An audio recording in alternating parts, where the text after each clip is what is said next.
sibiri la utukalo tile fila samba fila muga ani turu foli be aw ye faw sigiyɔrɔ la aw minnu bɛ kan lajɛ mali kɔnɔ mali kɔ kan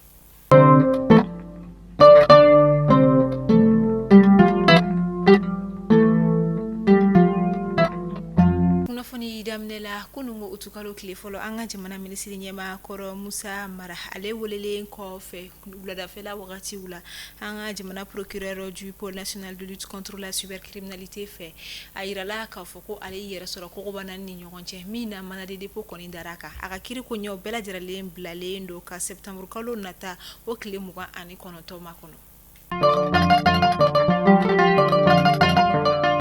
jamana ministre de la défense générale de corps d'armée Sadio Kamara kasangani kunungo juma ye utukalo tile fɔlɔ ale kɔni ye cour supérieure de gendarmerie maaw olu ka promotion mugan ani wolonwula maaw ka bɔli o la ɲɛnamaya min yɛrɛ kɔni kɛra caserne chef d'escadron Bala Kone o la falajɛkaw olu fɛ yen promotion min yɛrɛ kɔni kun bɛ taa i jɔ officier 45 bɔɲɔgɔnko min yɛrɛ la maa 37 olu kɔni ye maliyɛnw ye a tɔ bɛ olu kɔni bɔra jamana wɛrɛw la ni o bɛ tali kɛ i ka dɔn k'a fɔ Niger jamana Burkina jamana ani Togo jamana fo ka taa se ala Guinée Conakry o jamana o kɔni ma kasangani bɔlen ninnu yɛrɛ kɔni ye major de promotion o kɔni bɛ bɔ la Guinée Conakry ni ale ye sous-lieutenant Mohamed Sande ye ale ka moyenne de kɔni kɛra 16,31 ye min yɛrɛ la maa min dal'o kan o de Aluseni Maïga ni ale fana ye lieutenant ye ale bɛ gendarmerie nationale du Mali la a ka moyenne kɛra 16,0 de ye o la maa sabanan fana o kɔni ye malien fana ye min yɛrɛ kɔni na bɔli kɛnɛ ka an ka jamana ministre ɲɛsinnen défense ko ɲɛw ma a kɔni ye ni maa ninnu fo kosɛbɛ wa ka tila ka fɛn min ye courage caman don u la u ka baaraw kɔnɔna la kunnafoniyaw ye a yira k'a fɔ kunungo juma utukalo tile fɔlɔ an ka jamana minisiri ɲɛma kɔrɔ Dr Choguel Kokala Maïga ale fana kɔni tun bɛ sariyatigiw yɛrɛ ɲɛma min yɛrɛ la a kun kan ka taa i yɛrɛ ɲɛfɔ wariko dɔw yɛrɛ u koɲɛ olu la ka sangani ɲɛfɔliw ye a bilala ka taa a ka so kunungo kɔni nka a tɛna mɛn tuguni donna nataw la a bɛna taa i yɛrɛ sɔrɔ an ka jamana procureur général yɛrɛ ɲɛkɔrɔ walasa ka se ka taa ɲɛfɔliw fana kɛ hali bi o wariko dɔw olu tagabolo la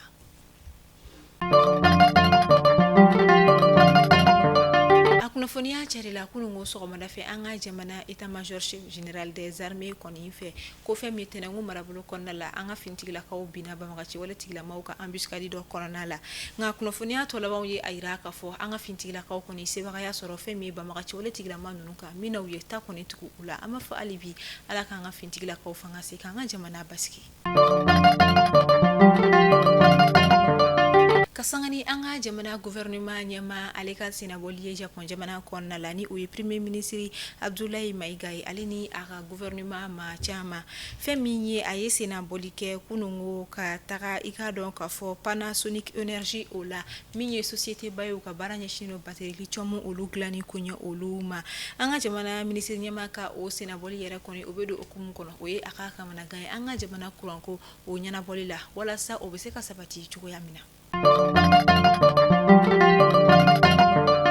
bi sibiri utukalo tile fila a kɛla bourse de travail kɔnɔna la sestom ni o ye Orange Mali ale ka baarakɛla kɔrɔw ye ni u bilala ka bɔ baaraw kɔnɔna la ni olu farala ɲɔgɔn kan ka kɛ jɛkulu ye ka u ka hakɛw ɲini ka da kan u ye a yira k'a fɔ k'u t'u ka baara kɔnɔna la u kun t'u ka hakɛw kɔnɔ wa u bilala a ma kɛ ni sariya ye o de kama u farala ɲɔgɔn kan ka kɛ jɛkuluba ye bi sibiri u ye kunnafoni dilajɛ dɔ kɛ bourse de travail kɔnɔna la walasa ka se ka u ka dusuma kasaya an'u ka laɲini u ka welewele da kan k'o bila ka taa jamana ɲɛmaw olu kɔni yɔrɔ kɛrɛnkɛrɛnnenya la jamana ɲɛma général d'armée Assimi Goïta walasa an ka se ka faamuyali caman sɔrɔ o kuma ninnu na an ka sestom ka porte-parole lamɛn ni o ye Mati Bagayogo ye k'a yira opinion na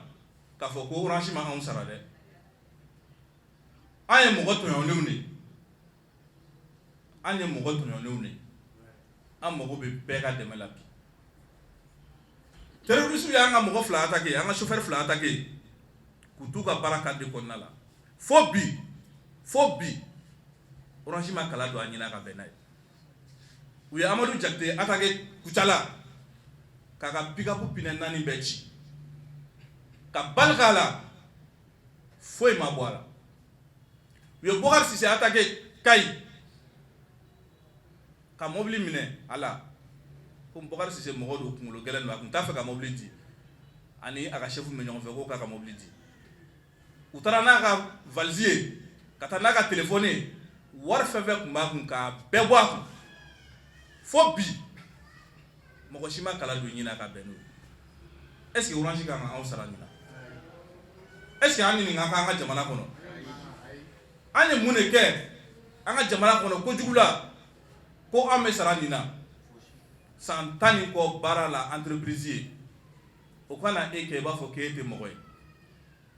bon bi nin kɛnɛ in kan an b'an ka autorité interpeller an b'an ka autorité interpeller an tɛ sigi bilen dɛ président de la république sigi banna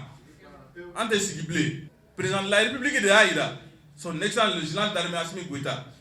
ko ni dossier bɛ mɔgɔ min bolo n'i dalen don a la k'i ka taa n'a ye tribunal la ko ni ko bɛ bɔ a la ni ko tɛ bɔ a la k'an bɛ n'a ye président b'a f'i ye bi k'an ka dossier taara foyi ma bɔ a la foyi de ma bɔ an ka dossier la président donc o b'a jira an na k'a fɔ ko mɔgɔ dɔw de b'a fɛ k'e ka kumakan défier mɔgɔ dɔw de bɛ jamana kɔnɔ minnu b'a fɛ k'e ka kumakan défier président n'i y'a ye anw madalen don an tɛ ka wuli an tɛ ka manifestation kɛ parce que an bɛ Mali kura de kɔnɔ parce que an b'a basigi de ɲini jamana in kɔnɔ an bɛ basigi de nɔfɛ jamana in kɔnɔ o de la an bɛ k'an ka hakɛ ɲini sariya kɔnɔ an bɛ k'an ka hakɛ ɲini sariya kɔnɔ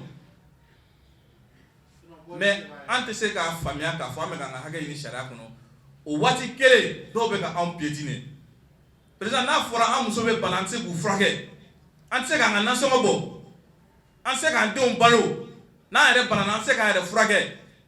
président b'an ko min ka taa an jaabi n'an tɛ maliden ye a ka fɔ an ye. Mati Bagayoko ale tɛmɛlen kɔfɛ société civile fana tun bɛ kɛnɛ kan minnu yɛrɛ fɛnɛ jɔyɔrɔ fara ni an ka cɛkɔrɔba ye Adama Kulibali an k'ale fana ka laseliw lamɛn. N y'a min fɔ tubabukan na n bɛ se ka bamanankan la dɔɔni k'a fɔ ko kɛnɛ min n'an b'a kan nin ye dusumakasi kɛnɛ don weleweleda kɛnɛ don maaw de tɔɲɔna u ka diɲɛlatigɛ kɔnɔ u tɛ na jɔn fɛ u tɔɲɔna baarakɛda fɛ n'u ko ma ko Orange Mali maa ba kelen ɲɔgɔn de bɔnnen don ka baara la k'u bila dɛsɛ kɔnɔ k'u bila sɛgɛn kɔnɔ k'u bila deguw kɔnɔ u wulila ka yɔrɔ caman yaala ka se yɔrɔ caman ma u sera yɔrɔ o yɔrɔ bɛɛ ko k'u jo b'a la ni jo bɛ ko la o kɔrɔ i b'i lamɛn e jo bɛ ko la hali bi i b'i sigi nɔ la i jo bɛ ko la i bɛ kɔngɔ la i jo bɛ ko la i bɛ degun na o jo bɛ mun ɲa o tuma a sera ma a b'a dɔn k'a fɔ n fana ka baara y'o de ye koyi maa minnu ni se t'i ye u lamɛn u bɛ digu mun kɔnɔ k'u dɔn ka wuli k'a jɔ k'u kɛ kɛlɛkɛbere ye o de y'a se ma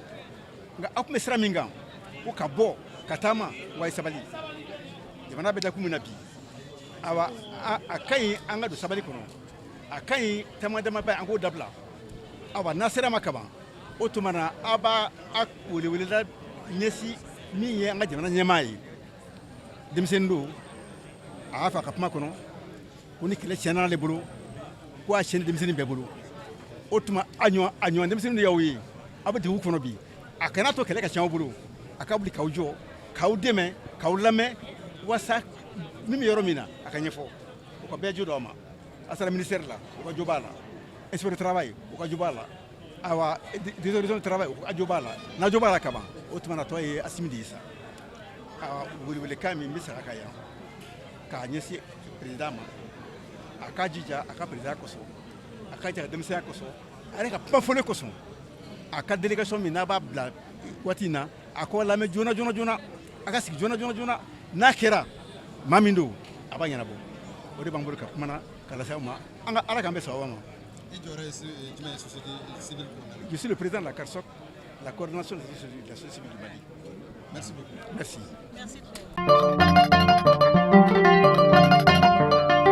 Kulikoro région kɔnɔna la a yirala k'a fɔ nin kalo saba laban yɛrɛ kɔni na denfili la warala kosɛbɛ ka d'a kan kalo saba laban in kɔnɔna la a yirala k'a fɔ den 5 de lafilila Kulikoro région yɛrɛ o kɔnɔna la den minnu si bɛ a ta kalo 2 ka taa bila san 13 bɔɲanko i k'a dɔn k'a fɔ nin waleya ninnu yɛrɛ kɔni signalela Kulikoro marabolo min na o de bɛ tali kɛ Bananba Kati ani Joyila yɛrɛ kɔnɔna wulikajɔ ni sɛgɛsɛgɛliw ye a yira k'a fɔ ko nin waleya ninnu caman yɛrɛ kun tɛ dɔwɛrɛ ye den ninnu ladonni ani u tɔpɔtɔli musakaw ɲɛsiranya kama u masaw b'u bolo bɔ u kɔrɔ ka taa u lafili